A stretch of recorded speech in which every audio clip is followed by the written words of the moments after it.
yesterday that regarding the and it applies to both the assignment as well as the test. But let's separate the two. On the assignment itself, I felt that most of you interpreted the questions correctly. There are still students, however, who struggle with the application. In this case, the case study was on Remax, the real estate agency. So it's about selling houses. That's their service that they provide. And in that context, you have to apply the questions. The questions were the selling cycle, for instance, those 10 steps. So some students have explained to me, first in the first question, you just had to list them and the steps and explain them. And in the second one, you actually just have to apply it. Application lacked, or it wasn't consistent. You apply to some of the steps, but you don't apply to all the steps. There's only one question that was misinterpreted by students, but only by one student. And then when it comes to the test itself, I was very anxious around about 9:30 on Friday evening because, like most of us on the Friday evening, we're tired from the week. I was reasonably tired because there was a lot of marking, a lot of moderation, and it has not stopped yet. I definitely remember that that movie in I think it was in could be late 80s and 90s. So for some of you, no, for most of you, it probably was. That's a little Gremlins, cute little thingies that you buy as a toy, and then you accidentally spill water on them, and they become little alien monsters. Now I feel like my tests and my assignments are little gremlins, are little alien monsters, because I go to bed and everything is fine, and I think everything is marked, and there's another that needs to be moderated. You finish moderating, and then you think, okay, right, I can breathe. And there's another test due or whatever. But so it's a constant where we all find ourselves. We discussed it yesterday, Talk, I think Teresa are all battling, and I think all of you. And I'll allow opportunity now to share your current state of mind with me. But I felt that with the test,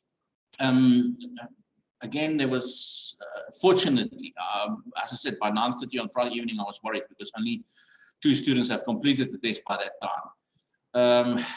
But there were a few late late submissions, or late students who did the test late on Friday evening. It could be circumstantial. We'll find out once we have our formal discussion. My apologies.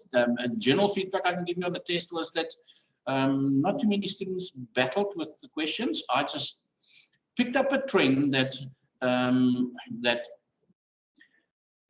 initially the questions are answered very thoroughly. Good explanations, good applications, and it's almost as if you are keeping count of what you can potentially get, what your mark would be. And then towards the second half of the test, it just, you're either rushing, or you felt under pressure for time, or you felt that I've done enough. I got that impression with some students, or it just might be totally coincidence. But or that was, or you lacked the ability to actually apply, because very often, the question wasn't answered fully. It was only partially answered, and you can only get the marks accordingly. So the challenge with an approach like that is if you go into a test with that approach, to see, okay, right, I'm going to do as much as I can, and then I get to a point where I think I've done enough, I'm okay, and then for the rest of the paper, I'm just going to try and get 50. If they say name and explain, I'm just going to name, then I know I'm going to get half the marks. The problem with that approach is that if you get 1 or sometimes 2 questions that that surprise you, you end up getting 0 out of 15, or 0 out of 12, or 0 out of 18, and then your whole theory goes out the window, because then you're below par. So we discussed it in more detail, but in general, I thought that I could see clearly that the students who have put the effort in, who attended all the classes, or let's say attended more than 80% of the classes during the semester, who asked questions when necessary, who spent a lot of time on Canvas, in other words, accessing the either the recordings or the slides. They were prepared and they did well. I could also see that some other students are finding it difficult, and there can be various reasons, but we'll deal with them individually once we have discussed the assignment and the memo, as well as the test and the memo. In general, I'm happy, but it's again, to me, just a testimony to the fact that hard work is rewarded, and if you are struggling and you're not, for various reasons, doing your bit, then you need to step up. It's almost the end of the year. We're all very tired. We all find it very difficult to juggle many things at the same time at the moment. You guys still have 2 tests coming up next week, 2 formal tests for 2 modules. I think it is, what is it?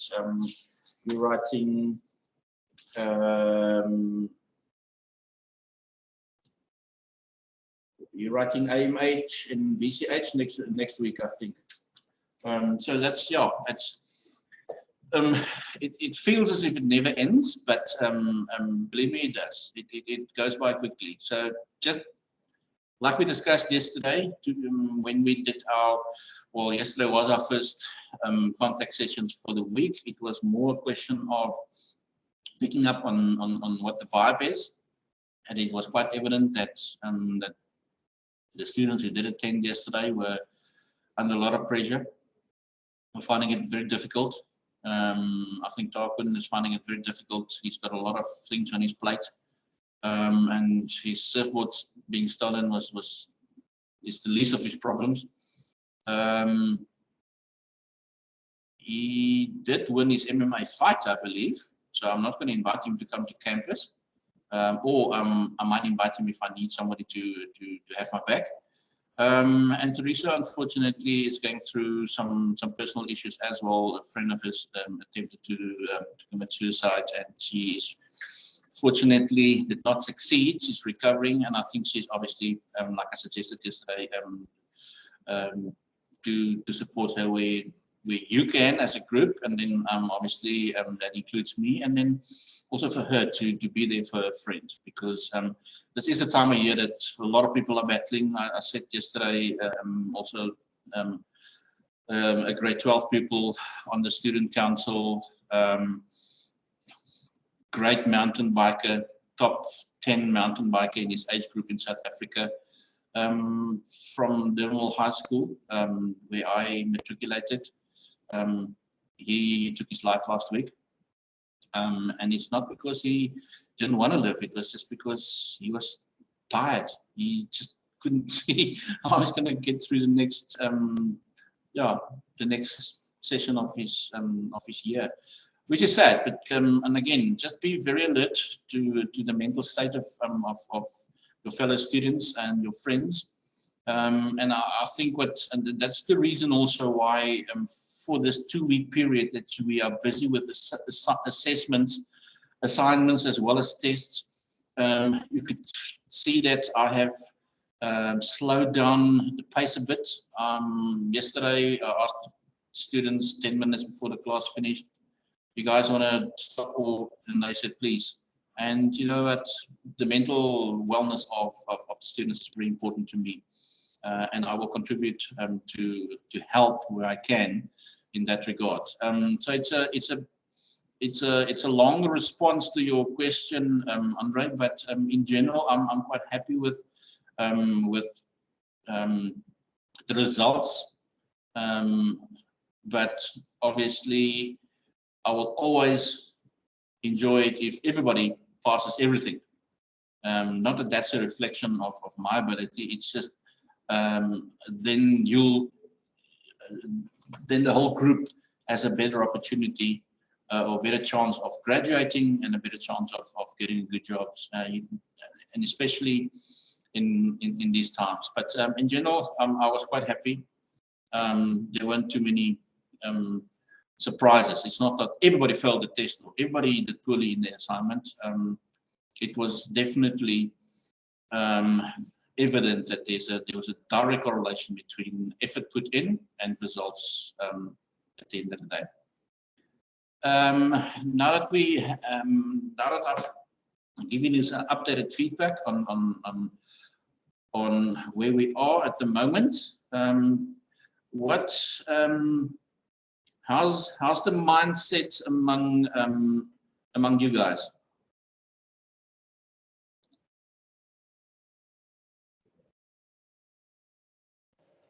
How's everybody doing? Guys, good? Struggling? Managing? Nice.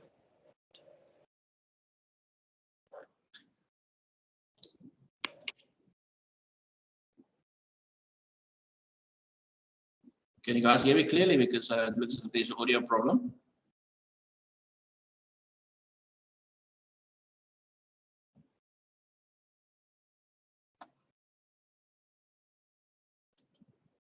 I'm in a different classroom to yesterday. I can just get indication from you guys if everything is fine. Can you hear me?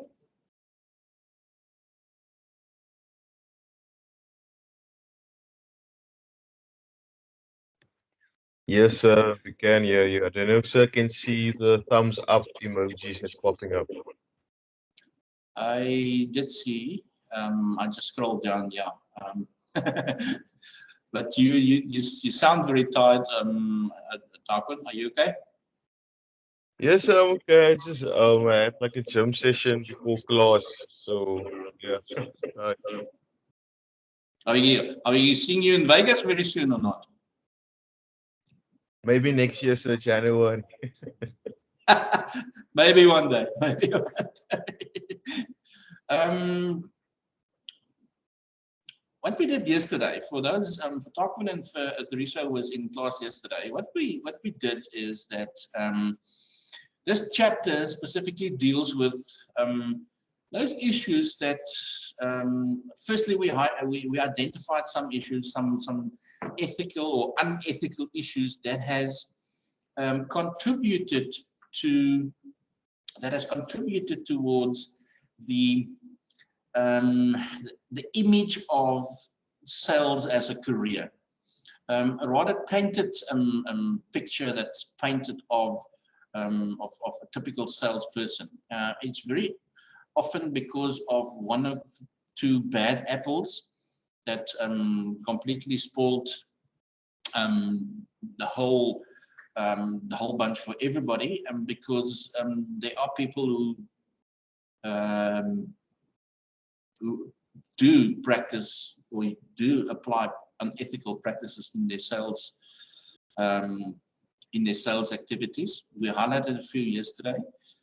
We specifically also identified the role of or the unethical behavior of employers, corruption, where they are favoring certain suppliers and certain employees, how they conduct themselves when they are recruiting and selecting specific individuals for their staff,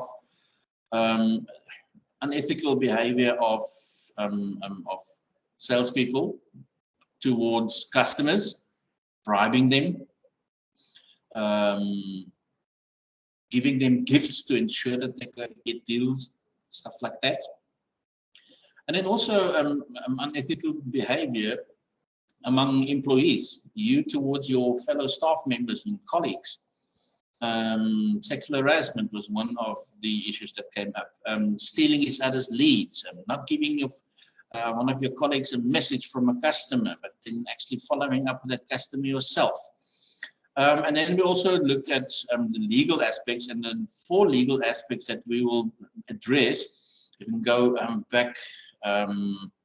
No, I'm not going to go back a few slides, but basically it was the contract itself and what should be in a contract and what is important to form part of a contract. We will start today with the National Consumer Protection Act, the National Credit Act, and then also the competition law. Those are the 4 legal aspects the POPI Act has come into play as well, but we've dealt with that earlier on in some of the previous chapters, and especially how it impacts on you as a salesperson, and your responsibilities and your new boundaries. Because I said yesterday as well, I got 3 calls on Monday afternoon from no, it was actually on Tuesday.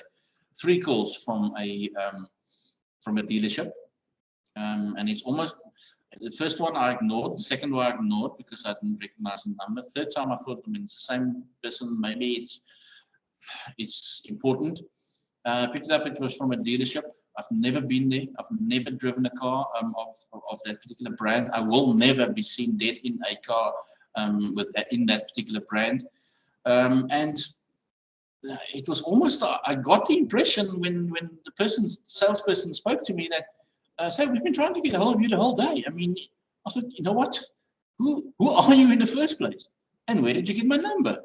Are you aware of the POPI Act and the implications of the POPI Act? The fact is that you can't do cold calling like this anymore. Secondly, you definitely followed some illegitimate path to find my information, because I've never driven a vehicle like that. And the POPI Act says if you are currently driving a VW Golf, then VW can phone you and they can say, sir, I know that you previously bought a Golf with us. Would you be interested in maybe the latest version of the vehicle or one of the other VW products? And they can do that, and they can do it once. They can offer similar products that they offer. They can't offer another brand. Can't phone me and say, sir, I know you're driving a Golf at the moment, but would you be interested in, when you are selling, to maybe consider the brand that we offer? They're not permitted to do that. They still continue to do that, though. So I said to him, listen, I'm blocking your number, but I'm also very seriously thinking of taking this further. Because, if we as customers are not going to react, then the application of the law is not going to be effective. But anyway, that we've dealt with the POPI Act. You know where your boundaries are. You know what you can do, what you shouldn't be doing. And it's going to be phased in. It's obviously going to be phased in because it's new and only active since the 1st of July this year. But more importantly, something that has been around for a while is the South African National Consumers Protection Act. And as it says there, it's quite simple and straightforward. Any contract or agreement that you enter into after the 1st of April 2011, this would apply to. Anything prior to that, it does not apply to. But the NCP or the CPA Consumer Protection Act is quite clear, because we want to promote fairness, we want to promote openness and good business practice. It's as simple as that. On the next slide, you'll have more detail as to exactly what the 8 rights of the consumer is in this particular act. My apologies. I'm not going to go through every single one individually. It's important for you to, the ones that's important to me, I think, is the right to safety. The Consumer Protection Act should not be confused with the POPI Act that's about personal information that should not be shared. This is about safety in the workplace, ensuring that that you are given that you properly educate the customer in how the product is used correctly, so they don't hurt themselves or it does not harm them in any way. To ensure that your business also, and this goes both ways, it's a Consumer Protection Act, people, and it's to protect the consumer from businesses who want to do business with them in an unethical manner.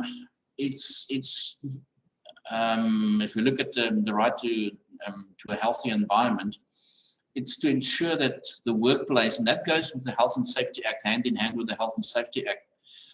Your environment in which you conduct business must be safe and hygienic, but then also your carbon footprint, for instance, needs to also be in order.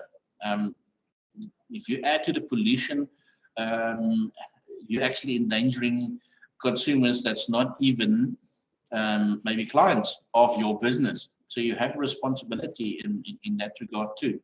But as I said, I'm not going to, as an exam question, ask you to explain to me in great detail the Consumer Protection Act. Just be aware of the fact that there is an act like that and what specifically the act intends to achieve. We also have a National Credit Act. Now, National Credit Act is recently, I think, it has been in the news, not the act itself, but the fact that some businesses have transgressed and they have not taken proper caution in qualifying customers before they provided them with credit. And now the customer says, you know what, I can't pay you back everything. And the company is saying, but we have an agreement. Yes, we have an agreement, but you did not properly qualify that customer. You were quite aware of it. When you approved credit for this customer, you must be 100% sure that this customer will be able to pay you back. If something happens that affects the status of the customer and therefore their ability to repay whatever is outstanding, you have to look at those circumstances and make a judgment call or come to a new amended agreement with the customer. But anyway, in more detail, if any of you have been in positions like this, it will be, as I said, I'm not a legal counselor, so I can't give you legal advice, but we can discuss the issue maybe and see what your next step should be. But I'm not going to use this as a platform for you to share your legal issues with me. But it's always nice to share examples of experiences that we personally have had, because I'm not the only one who've had good and bad experiences. The fact, however, is the National Credit Act, and specifically businesses who have not applied it consistently, have been in the news recently, where it was found that they were negligent in providing certain customers with credit where they did not really qualify. Okay.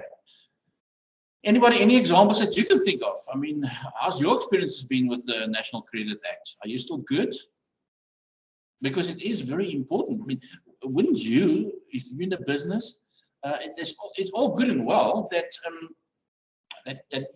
that your strike rate and your conversion rate is amazing, and that you're doing fantastically as a salesperson, but half the customers that you sign up eventually become bad debt because the pre-qualification of their ability to pay the debt has not been cleared. My apologies. Phone call contract. I know a lot of things are made telephonically. I think later on we'll see when we deal with the other two acts and laws that we are still going to address in the session, that when credit, for instance, is either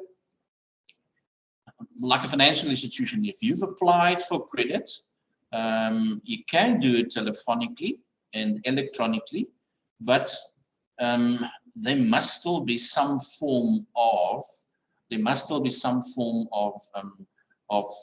printable documentation.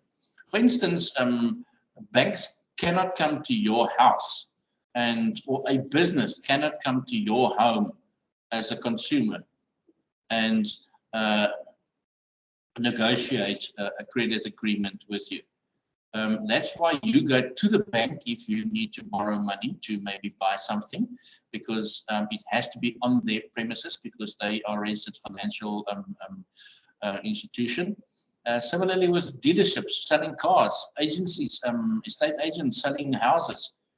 A lot of things are done electronically, but the actual contract and when the credit payment, especially if it's not paid and as a cash transaction, but if they most people don't buy a house cash, they do it and qualify for finance and pay back the installments over anything from 15 to 20 years.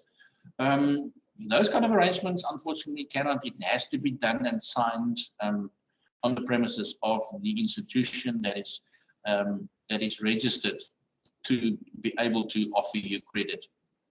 Okay. I would make sure that whenever any telephonic contract or agreement is reached, that I will not act on it until I find at least some form of electronic confirmation of that transaction in the form of an agreement where the parties have committed themselves to, and I'm talking about dates and signatures.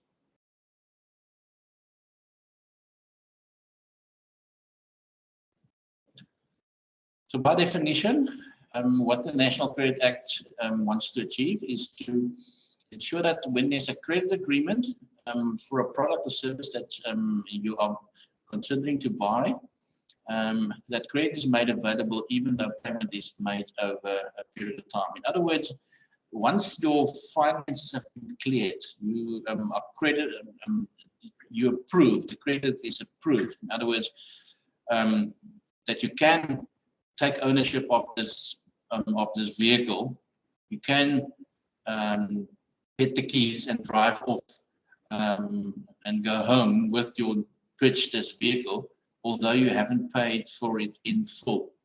That's also a very important aspect of the National Credit Act. That services, once the credit has been approved and it is in the contract, you can actually take possession of the items that you have purchased, although you have not paid for it in full.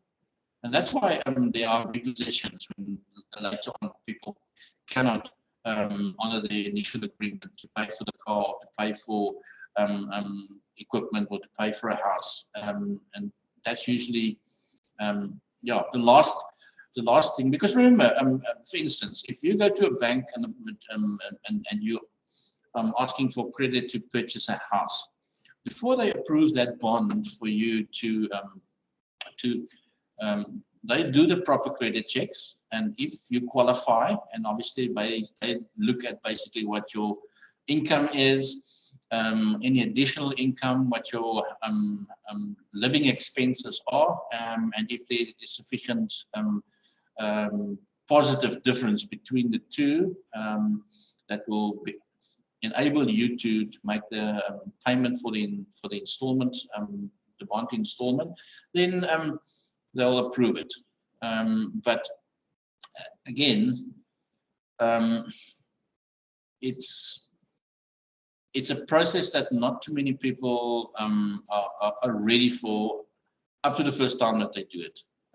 So that's also why the Credit Act, National Credit Act, has been implemented to ensure that those people who are registered as financial advisors and institutions that can provide you with this guidance, that they do that in an honorable and respectful manner. As it says there on the screen, the National Credit Act was to ensure that we don't give money to people who can't really afford to to pay for the items that they've purchased. I know they want it. There's many things I want as well, but I just can't afford it. So I go without it, or I save up and I make a plan. But recently, not too recently, but one of my previous colleagues, one of our maintenance people, who were pretty much just on the wage because they were sort of part-time employed, but were getting the same amount in the form of a wage on a monthly basis, ended up with 3 cell phone contracts, and I said to him, listen, I'm the CEO of this company, and my contract, my cell phone contract with that includes my wife and my 2 sons, all 4 of us, is not half of what yours are.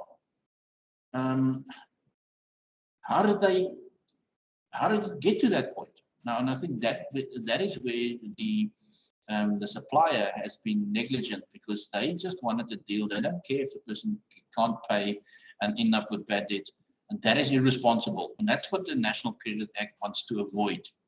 That financial institutions are irresponsible when they issue credit to people.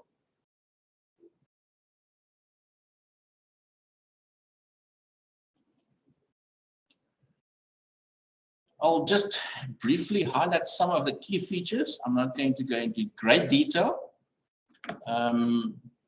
Firstly, the language in the credit agreement must be plain and understandable. We know that they often use a lot of terminology that's, we said it yesterday, it's your responsibility as a salesperson as a salesperson in the transaction, to properly explain it in understandable terms to the customer, but also to ensure that you provide them opportunity to read through it themselves and maybe ask questions where they are struggling with interpretation, and not rush this particular process. When you're doing advertising, you must also include the information on the cost of the credit. People sometimes, it's again that unwritten rule. If it's too good to be true, it's too good to be true. It's quite simple. That often happens. We promise you with the current interest rate could be 7.5%, which in other words, that's the rate at which you can lend money from a financial institution. But also remember the interest rate works the other way as well, because you can also earn interest on an investment. So obviously, people who when the interest rate fluctuates, goes up and down, it has a different impact on different individuals. People earning interest is going to get less, and people is going to get less interest if the interest rate comes down. And people who have to pay interest on debt are going to be better off because they have less interest to pay back. The exact opposite if there's an increase in your interest rate, for instance. But because of that, very often investors will tell you you can get prime, which is usually referred to as the interest rate. You can get prime plus 2% here. The interest rate is 7.5. You can earn up to 9% interest on an investment, and people, that's still okay.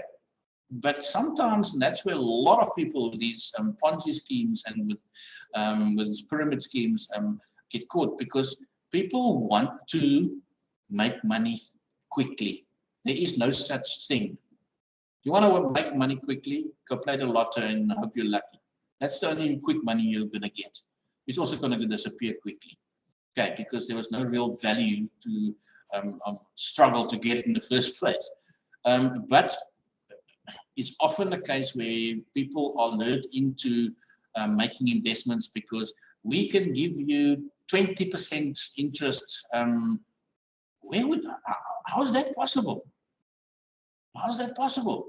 Where are you getting your money from? Because then you're definitely taking other people's money to give other people money. Anyway, we sort of touched on that early on in earlier chapters, but just be aware of the fact that the cost of the credit needs to be very clear and specified in the agreement, in the final sales agreement. We've also touched on that, credit sales at a person's house. That's it. Can't do that. Has to be at the premises of the credit provider. They must give you a reason if your credit application has been declined.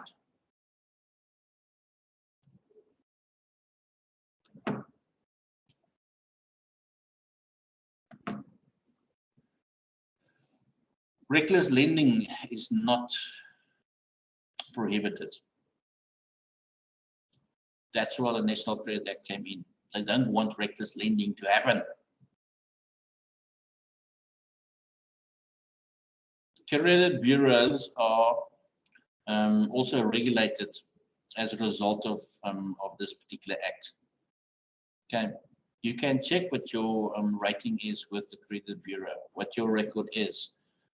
There's a lot of services that's offered that can do this for you in advance before you even start the process.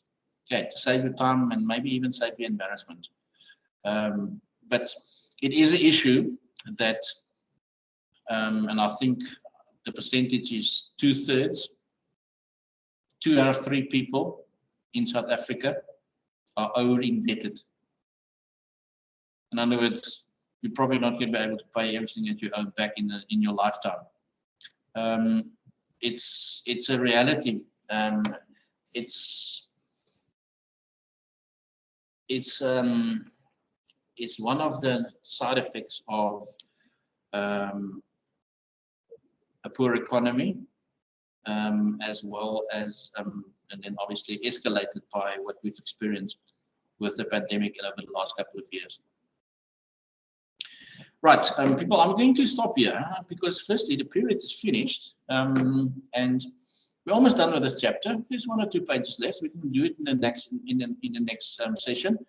How's the general vibe just before we close the session? You all good?